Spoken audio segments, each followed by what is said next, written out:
아무도 예상하지 못했습니다. 기온이 54도까지 치솟은 미국 애리조나의 한여름. 더위를 피해 지구 반대편 낯선 나라로 날아온 72살 미국 할아버지가 있었습니다. 한국이 어디 붙어있는 나라인지도 잘 몰랐던 그 할아버지는 인천공항 입국장 문이 열리는 순간 그 자리에 멈춰 섰습니다. 그리고 눈물을 흘렸습니다. 에어컨 바람 때문이 아니었습니다. 눈앞에 펼쳐진 광경은 평생 살아오면서 단 한 번도 상상해 본 적 없는 장면이었습니다. 과연 그 할아버지는 낯선 한국 땅에서 무엇을 보았기에 말도 통하지 않는 이 나라 사람들 앞에서 눈물을 참지 못했을까요? 지금부터 그 감동적인 이야기를 들려드리겠습니다. 이 영상이 마음에 드셨다면 구독과 좋아요 꼭 부탁드립니다. 여러분의 관심이 더 많은 감동 이야기를 전할 수 있는 힘이 됩니다. 그 모든 것은 이렇게 시작되었습니다. 한국에서 돌아온 지 꼭 한 달이 지난 어느 오후였습니다.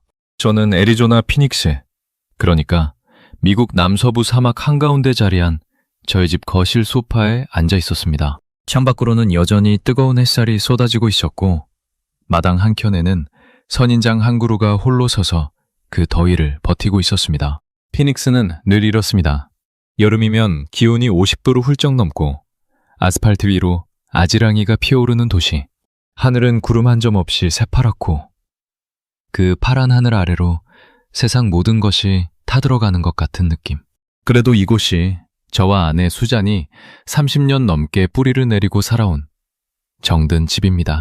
은퇴하고 나서는 더 여유로워졌지만 이 나이에 50도 더위는 여유가 아니라 공포에 가까웠습니다. 옆에는 8살짜리 손녀 에밀리가 바짝 붙어 앉아서 제 무릎 위에 올려놓은 사진첩을 들여다보고 있었습니다. 아이는 한 장 한 장 사진을 넘기다가 갑자기 멈추더니 고개를 갸웃했습니다. 할아버지, 여기 어디야? 간판에 이상한 글자들이 잔뜩 있어. 에밀리가 손가락으로 가리킨 사진 속에는 알록달록한 한글 간판들이 빼곡히 늘어선 서울의 어느 골목이 담겨 있었습니다. 저는 그 사진을 보는 순간 가슴 한편이 뭉클해지는 걸 느꼈습니다. 불과 한 달 전의 기억이었는데 어쩐지 아주 오래된 꿈속 장면처럼 따뜻하게 남아 있었습니다. 한국이란다. 할아버지가 지난 여름에 다녀온 나라야. 거기 왜 갔어? 저는 잠시 말을 잇지 못했습니다. 처음엔 그냥 더위를 피하러 갔습니다. 살아남으려고 갔습니다. 그런데 막상 그 나라에 도착하고 나서 더위 말고 전혀 다른 무언가를 만나게 되었습니다. 평생 잊지 못할 무언가를요. 어떻게 이 먼 땅까지 오게 됐는지 지금부터 그 이야기를 들려드리겠습니다. 2024년 여름은 유난히 잔인했습니다. 피닉스에서 38년을 살았지만 그해 여름만큼 두려웠던 적은 없었습니다. 7월 중순, 일기예보에서 기온이 54도를 찍었다는 소식이 나왔습니다. 54도라고 하면 잘 감이 안 오실 수도 있는데 그냥 쉽게 말씀드리면 찜통 속에 들어가 있는 것과 다름없는 온도입니다. 밖에 나가면 숨이 턱 막히고 잠깐만 서 있어도 어지럼증이 올 정도였습니다. 저는 그 여름 냉방이 잘 되는 집 안에서도 왠지 불안했습니다. 이 나이에 이런 더위라니 싶었습니다. 저도 모르게 혈압계를 꺼내 팔에 대보는 날이 많아졌습니다. 그해 7월 어느 날 아침 저는 건너편 집 이웃 할아버지가 마당에서 쓰러지는 걸 눈앞에서 보았습니다. 76살의 윌리엄 씨였습니다. 잠깐 우편함에 다녀오다가 그만 열사병으로 쓰러진 겁니다. 구급차가 달려왔고 윌리엄 씨는 병원에 실려갔습니다. 다행히 목숨은 건졌지만 한동안 집에 돌아오지 못했습니다. 그걸 보고 나서 저는 거실로 들어와 아내 수잔 손을 꼭 잡았습니다. 아무 말도 하지 않았는데 수잔도 알더라고요. 우리도 이러다 큰일 나겠다 싶었습니다. 바로 그 주에 저희 동네 시니어 여행 클럽에서 안내문이 하나 왔습니다. 한국 피서 패키지 폭염을 피해 동아시아로 라는 제목이었습니다. 솔직히 처음엔 한국이 어디 있는 나라인지도 가물가물했습니다. 12.25 전쟁 때 뉴스에서 들어본 것 같기도 하고 아닌 것 같기도 하고. 그런데 출발일이 2주 뒤였고 모집 인원은 74명이었습니다. 저는 그날 저녁 수잔에게 말했습니다. 우리 가자. 일단 살고 봐야지. 수잔도 고개를 끄덕였습니다.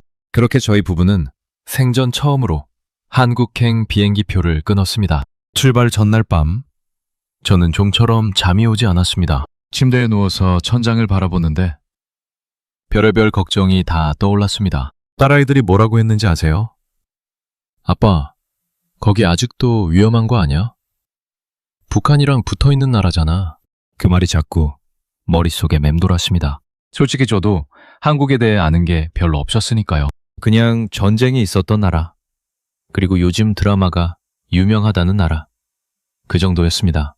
여행클럽 친구들도 반반이었습니다. 잘 됐다는 사람이 있는가 하면 이 나이에 아시아까지 뭐하러 가냐며 고개를 젓는 사람도 있었습니다. 저도 솔직히 반쯤은 그 말이 맞는 것 같기도 했습니다. 비행기에 올라타서도 마찬가지였습니다. 인천공항으로 가는 비행기 안에서 처음으로 한글로 된 안내방송을 들었는데 도무지 한마디도 알아들을 수가 없었습니다. 화면에 뜨는 글자들도 생전 처음 보는 모양이었습니다. 둥글둥글하고 네모난 글자들이 빼곡히 적혀 있는데 그게 무슨 뜻인지 전혀 알 수가 없으니 왠지 모를 답답함이 밀려왔습니다.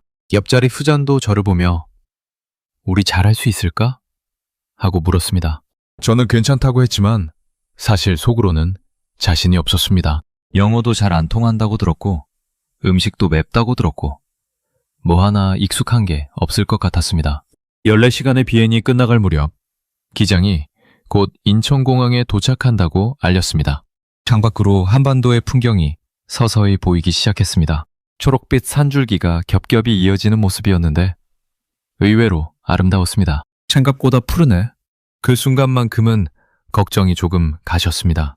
우리 74명은 저마다 창밖을 내다보며 이제 곧 발을 디딜 낯선 나라를 눈에 담았습니다. 설레는 마음 반, 두려운 마음 반이었습니다. 비행기가 인천공항에 착륙하는 순간 김해에서 작은 박수가 터졌습니다.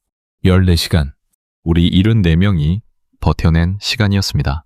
좌석에서 일어나 짐을 챙기는데 몸이 천근만근이었습니다. 허리도 뻐근하고 다리도 붓고 이 나이에 14시간 비행이 쉬운 일이 아니더라고요. 옆줄에 앉아있던 일행 중 한 분은 발이 너무 부어서 신발을 다시 신지 못하고 양말만 신은 채 내려야 했습니다. 그래도 드디어 도착했다는 안도감에 다들 씩 웃으며 비행기에서 내렸습니다. 그런데 입국장에 발을 디디는 순간부터 문제가 생겼습니다. 공항이 어마어마하게 컸습니다. 인천국제공항이라고. 나중에 알고 보니 세계에서 손꼽히는 큰 공항이더군요. 천장은 하늘 높이 뚫려 있고 사람들은 물 흐르듯 사방으로 움직이고 있었습니다. 이정표가 여기저기 걸려 있었는데 죄다 한글이었습니다. 영어 표기도 있긴 했지만 눈이 침침한 데다 피곤까지 겹치니 잘 보이지가 않았습니다. 앞에 가던 일행이 좌회전을 하는지 우회전을 하는지 따라가기도 벅찼습니다. 저는 안경을 꺼내 다시 쓰고 이정표를 한자 한자 들여다봤지만 소용이 없었습니다. 수잔이 제 팔을 꼭 잡았습니다. 여보, 우리 어디로 가야 해? 저도 몰랐습니다. 가이드가 있었지만 74명을 혼자 다 챙기기엔 역부족이었습니다. 335 흩어진 일행들이 두리번 서로를 찾고 있었습니다. 피닉스의 더위를 피해 여기까지 날아왔는데 막상 도착하고 나니 막막하기만 했습니다. 그 순간 저는 솔직히 후회가 됐습니다. 편한 집을 두고 여기까지 뭐하러 왔나? 더위가 차라리 낫지 않았을까? 다리가 후들거리고 가슴 한켠이 무겁게 내려앉았습니다. 그때였습니다. 입국장 밖에서 무언가 들려오기 시작했습니다. 처음엔 북소리인 줄 알았습니다. 둥둥 따따따따. 입국장 문 너머에서 들려오는 소리가 점점 가까워졌습니다. 우리 일행이 긴 복도를 따라 걸어 나오는데 소리는 계속 이어졌습니다. 리듬이 있었습니다. 빠르고 경쾌하고 어딘가 신명이 나는 소리였습니다. 저는 수잔을 보았고 수잔도 저를 보았습니다. 둘 다 어리둥절한 얼굴이었습니다. 일행 중 누군가가 무슨 행사라도 있나? 하고 중얼거렸습니다. 그리고 입국장 문이 열렸습니다.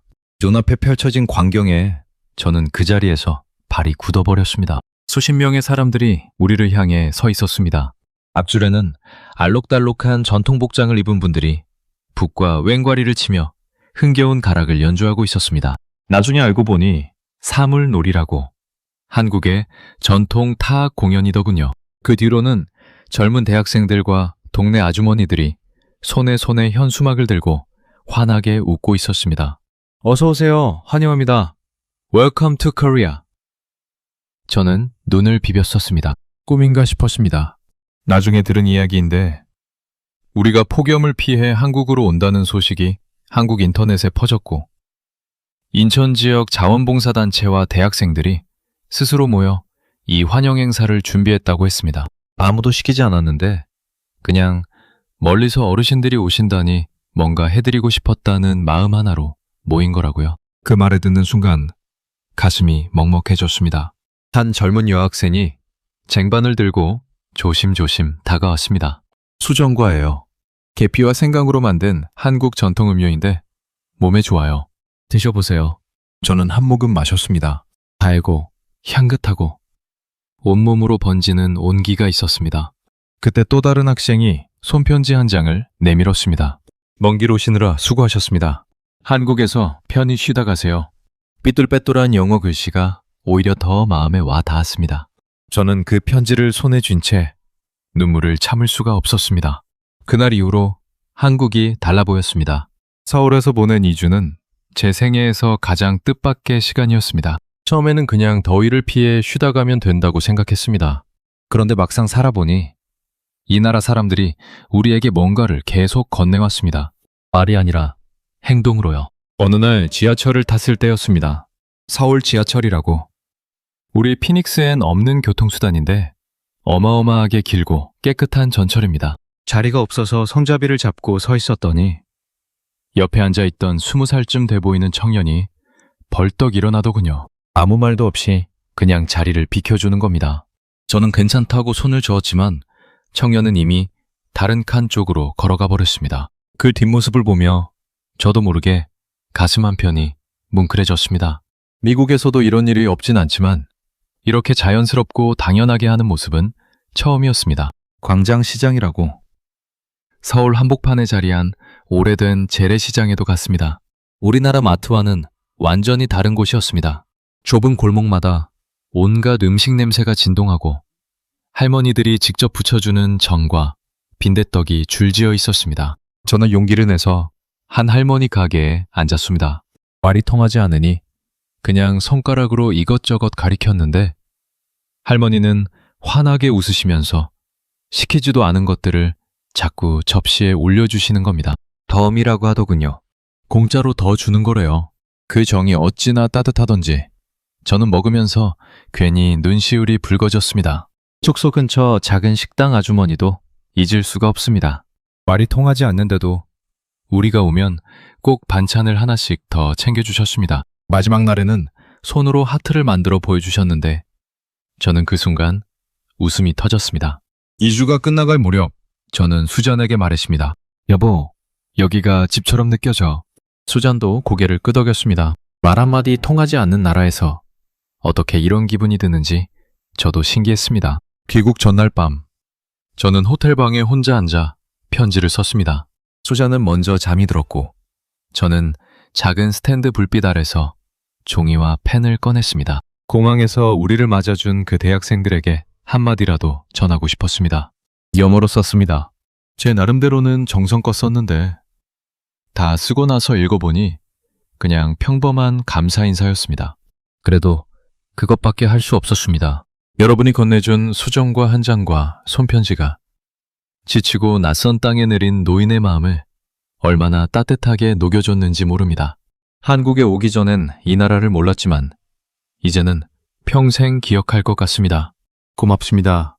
한국이 벌써 그립습니다. 편지를 다 하시고 나서 저는 한참을 그 자리에 앉아 있었습니다. 창밖으로 서울의 야경이 반짝이고 있었습니다. 다음 날 아침 가이드를 통해 그 편지를 전달해달라고 부탁했습니다. 그게 다였습니다. 그런데 미국에 돌아온 지 며칠이 지나 딸아이한테서 전화가 왔습니다. 아빠, 한국 뉴스에 아빠 이야기가 났어. 알고 보니 그 편지가 한국 인터넷에 퍼지면서 여러 방송과 신문에 소개가 됐다는 겁니다. 미국 할아버지의 손편지라는 제목으로요. 저는 얼떨떨했습니다. 그냥 마음을 전하고 싶었을 뿐인데 그게 그렇게 많은 분들에게 닿았다고 하니 오히려 제가 더 감사했습니다. 피닉스로 돌아온 뒤 저는 동네 신문에 글을 한 편 썼습니다. 한국에서 겪은 일들을 공항에서의 환영부터 광장시장 할머니의 덤까지 담담하게 적었습니다. 그 글이 실리고 나서 은퇴자 커뮤니티 센터에서 강연 요청이 들어왔습니다. 저는 사진을 들고 나가 2시간 동안 이야기를 했습니다. 강연이 끝나고 나서 74명 중 절반이 넘는 분들이 저한테 다가와 말했습니다. 제임스, 내년에도 한국 가자. 저는 그 자리에서 크게 웃었습니다. 이 나이에 이런 인연이 생길 줄은 정말 몰랐습니다. 소녀 에밀리가 요즘 한 가지 말을 열심히 연습하고 있습니다.